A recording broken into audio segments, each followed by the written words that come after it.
안녕하세요. 주토피아 채널의 제이입니다. 오늘은 앞으로 업로드할 가상자산 투자할지의 기초적인 개념과 내용에 대해서 알아보겠습니다. 이번 영상은 평범한 자산 배분 개인 투자자의 가상자산 투자의 개인적인 뷰를 공유하는 영상이고요. 전문가의 의견이 아니면 가상자산의 투자를 추천하는 영상이 아님을 밝혀둡니다. 내용에 오류가 있으면 댓글로 알려주시면 되고요. 가벼운 마음으로 시청해주시면 감사하겠습니다. 요새 화폐 가치가 하락하는 인플레이션의 시대를 맞아 전 세계의 자산군들이 다 우상향을 하고 있는데요. 대표적으로 우리나라에서는 서울 부동산이 있고 미국에서는 미국 주식이 있는데 각 자산군별로 샘플을 뽑아서 2016년 1월에 투자했을 때 2021년 6월에 어떤 결과가 났고 수익률과 원금이 얼마나 불어났는지 한번 알아보겠습니다. 2016년 1월에 1억 원을 투자했다면 어떻게 됐을까? 서울 아파트와 미국 나스닥 지수, 그리고 미국 주식인 애플, 미국 주식 테슬라, 국내 주식인 삼성전자의 예를 한번 들어볼게요. 서울 아파트에서는 대치동 음마아파트 재건축 단지의 핵심 아파트죠. 2016년 1월에는 11억 원이었어요. 실거래가 기준으로 평균을 내봤고요. 2021년 6월 한 달 전에는 25억 7천만 원의 실거래가 거래가 됐고 수익률로 따지면 133%의 수익률이 났어요. 그러니까 5년 반 동안 원금 대비 2.3배가 오른 거죠. 그래서 1억 원의 원금은 2억 3,300만 원으로 불어났어요. 굉장히 많이 올랐고 사회적으로도 서울 부동산이 너무 올라서 문제가 되고 있고 하죠. 근데 미국 주식은 더 하거든요. 우리나라의 서울 부동산이 미국으로 따지면 주식시장이라고 보면 돼요. 미국인의 노후는 미국 주식에 달려있기 때문에 미국 주식시장이 쉬지 않고 우상향을 하고 있는데요. 나스닥 지수의 시가총액 1위부터 100위까지를 모은 나스닥 100 지수를 추종하는 QQQ ETF가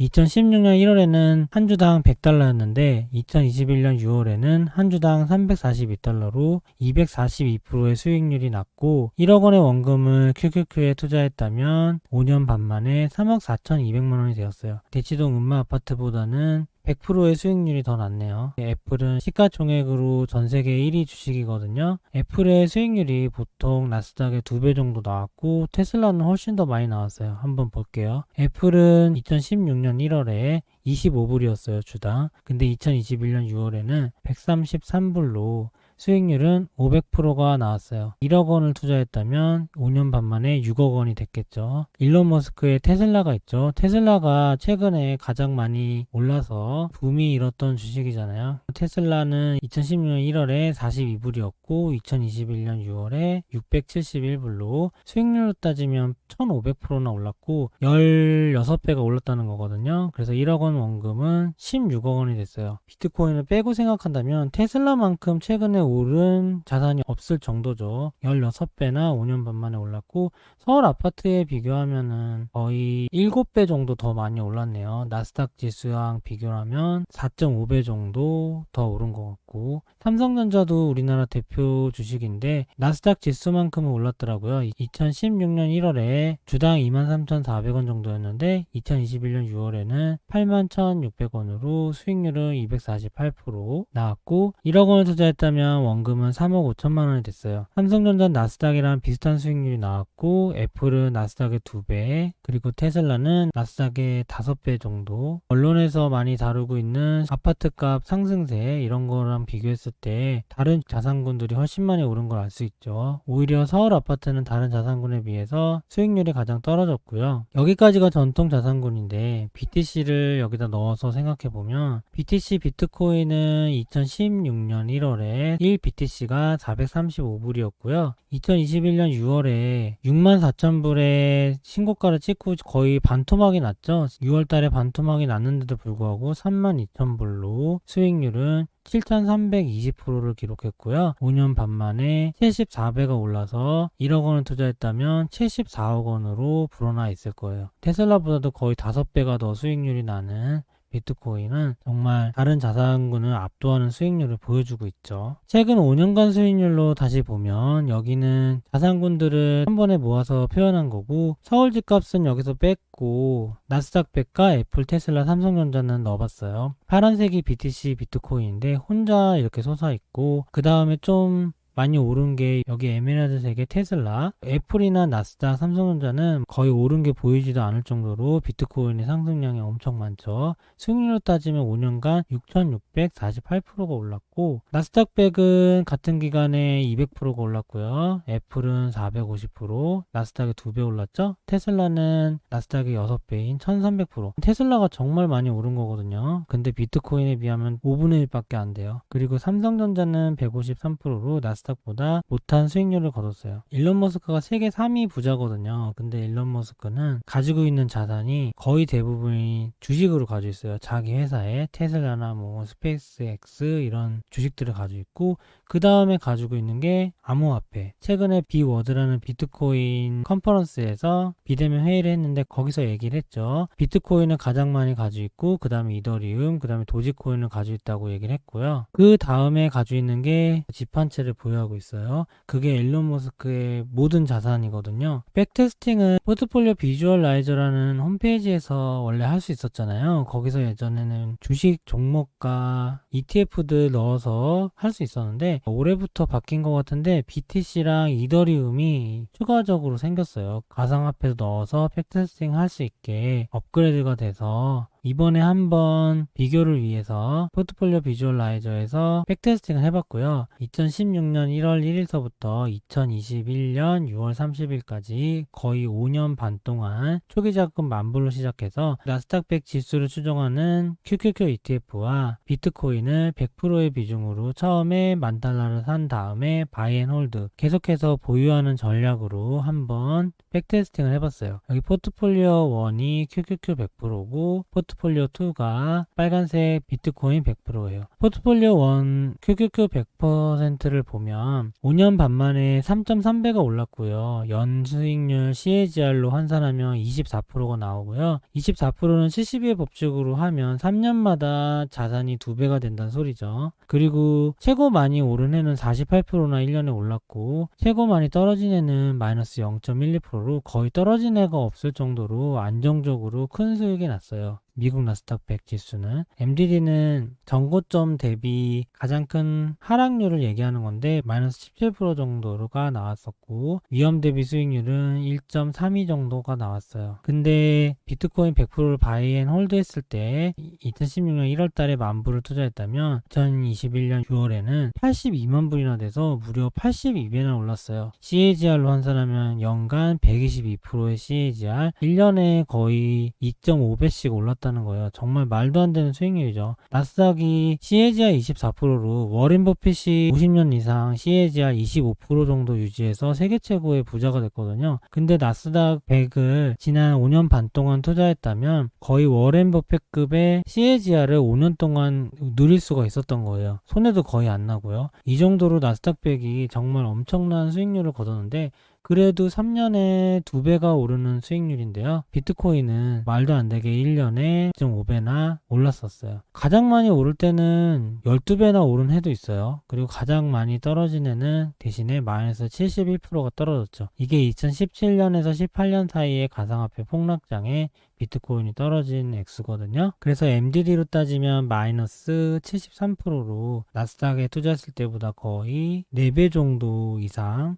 MDD가 큰 것 같고, 한번 떨어졌을 때는 크게 손해가 나기 때문에 이 구간에 물리거나 하면 투자자 입장에서는 견디기가 힘들겠죠. 보통은 MDD가 20%에서 30%만 돼도 투자자들이 견디기가 힘들어서 손절하는 경우가 많거든요. 마이너스 73%는 거의 상장 폐지급의 충격을 받았다고 보면 돼요. 근데 어쨌든 다시 살아나서 이런 큰 수익률을 낸 거죠. 그래서 마지막엔 결국엔 82배나 오르게 됐어요. 위험 대비 수익률은 위험이 커서 그런지 1.33으로 나스닥 100이랑 거의 차이가 없어요. 우리가 단위 위험당 수익률이 같다면 물론 중간에 4배 이상 더 많이 폭락하기도 하지만 마지막 결과가 25배나 더 좋다면 어떤 자산을 투자하는 게 좋을까요? 저는 여기서 봤을 때 이 결과만 보면 결론적으로는 비트코인이 옳았다고 생각을 할 수 있을 것 같아요. 백테스팅 결과를 다시 정리해 살펴보면 CAGR은 BTC는 122, QQQ는 24로 거의 5배 이상 연간 수익률이 좋았고 5년 반 후에는 마지막에 BTC는 82배나 자산이 늘었지만 QQQ는 3.3배 늘었고요. 3.3배도 대단한데 82배는 정말 말도 안 되는 숫자죠. MDD는 BTC가 마이너스 73%로 굉장히 커요.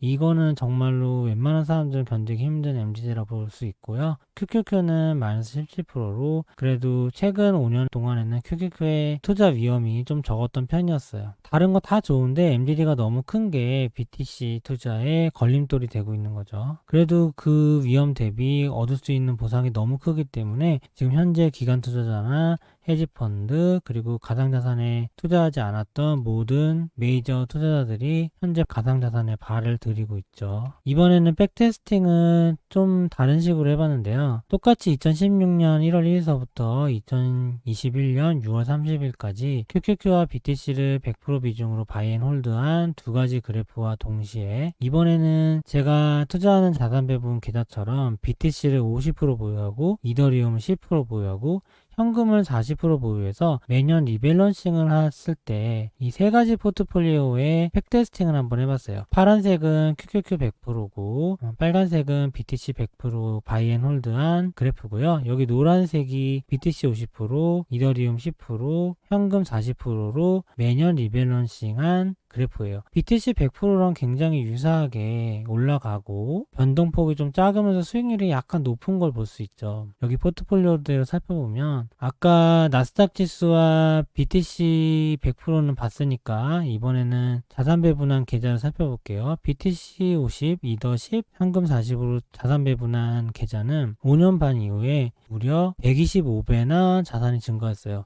BTC 100%보다도 거의 한 50% 정도 더 수익이 나게 됐네요. CAGR 연간 수익률은 140%로 BTC 100%보다 늘었고요. 큰 수익이 났던 해도 BTC 100%보다 더 많은 15배 수익이 났고 여기서 중요한 게 가장 최악의 해는 BTC 100%는 마이너스 71%지만 이렇게 자산 배분한 계좌는 현금이 40%나 가지고 있기 때문에 마이너스 43%로 손해를 많이 줄일 수가 있어요. 그리고 MDD는 BTC 100%는 73%인데 자산 배분한 계좌는 마이너스 46%로 훨씬 많이 줄었죠. 물론 나스닥보다는 3배 더 많지만 그래도 수익률이 나스닥과 비교가 안 되게 5배니까 BTC 100%보다 수익률이 나오면서도 MDD가 낮으니까 더 좋은 투자 방법이라고 할 수 있을 것 같아요. 샤프 비율도 올라갔어요. 나스닥과 비트코인을 바이앤홀드한 것보다 자산 배분해서 리밸런싱한 가상자산 계좌가 더 좋은 위험 대비 수익률이 나왔고요. 다시 요약해보면 CAGR은 BTC 100%는 122%인데 BTC와 이더리움 10, 현금 40을 섞은 자산 배분 계좌 는 140으로 더 높게 나왔고 마지막 자산도 5년 반 동안 82배 증가하는 거에서 126배로 더 많이 증가하게 됐고 MDD는 마이너스 73%인데 46%로 많이 줄이게 됐어요. 이렇게 MDD를 줄이면서 CAGR이 오히려 증가하는 효과를 얻게 됐고요. 여기서 MDD를 더 줄이고 싶다면 캐시를 늘리면 돼요. 캐시를 늘리고 BTC랑 알트를 줄일수록 MDD가 줄어들겠지만 아무래도 CAGR은 좀 낮아질 수 있어요. 근데 저는 CAGR을 비트 100과 유사하거나 아니면 좀 더 높게 하는 걸 목표로 해서 이번에 백테스팅을 해봤고요. 이렇게 BTC의 CAGR과 위험 대비 수익률은 다른 자산을 압도해버려요. 나스닥과 애플, 테슬라 같은 주식들도 전혀 상대가 되지 않을 정도로 거의 다른 세계의 자산처럼 엄청난 CAGR과 위험 대비 수익률을 보여요. BTC를 바이앤홀드하고 장기 투자하면 5년간 예상되는 기대 수익은 100배에 가까운 수익이 기대돼요. 과거는 그랬는데 앞으로가 그럴지는 모르지만 어쨌든 13년 BTC 역사 속에는 5년 장기 투자하면 100배의 수익률을 돌려주었고요. 하지만 BTC를 100% 투자할 때 MDD가 너무 크죠. 73%나 나와서 투자를 지속하기 어렵거나 이탈을 하게 되겠죠. 근데 BTC와 이더리움 같은 알트코인과 현금을 자산 배분하여 리밸런싱하는 포트폴리오를 구성하면 CAGR을 BTC 100%에 가깝게 맞추면서도 MDD를 낮출 수 있는 투자를 할 수 있다는 게 가상자산 투자일지의 핵심 내용입니다. 앞으로 가상자산 투자일지를 업로드할 예정인데 가상자산 투자일지는 포트폴리오를 구성해서 매주 리밸런싱하는 방식으로 투자를 하고 있거든요. 그래서 다른 투자일지 개인연금이나 셀프연금처럼 가상자산 투자할지도 정기적으로 업로드를 할 생각이고요. 리밸런싱은 매주 하고 있지만 업로드는 한 달에 한 번 정도 할 것 같고요. 가상자산 투자할지를 업로드하기 전에 제가 하고 있는 가상자산 투자에 대한 기본적인 개념을 알려드리는 게 좋을 것 같아서 이번 영상을 찍게 되었습니다. 제 핵심 목표는 BTC 100%를 바이앤홀드하는 것만큼 수익률이 나오면서도 MDD를 낮춰서 편안하게 패시브할 수 있는 방법은 없을까? 여기에 초점을 맞춘 가상자산 투자라고 보시면 될 것 같아요. 오늘 영상은 이만 마치겠습니다. 좋아요와 구독 부탁드립니다. 감사합니다.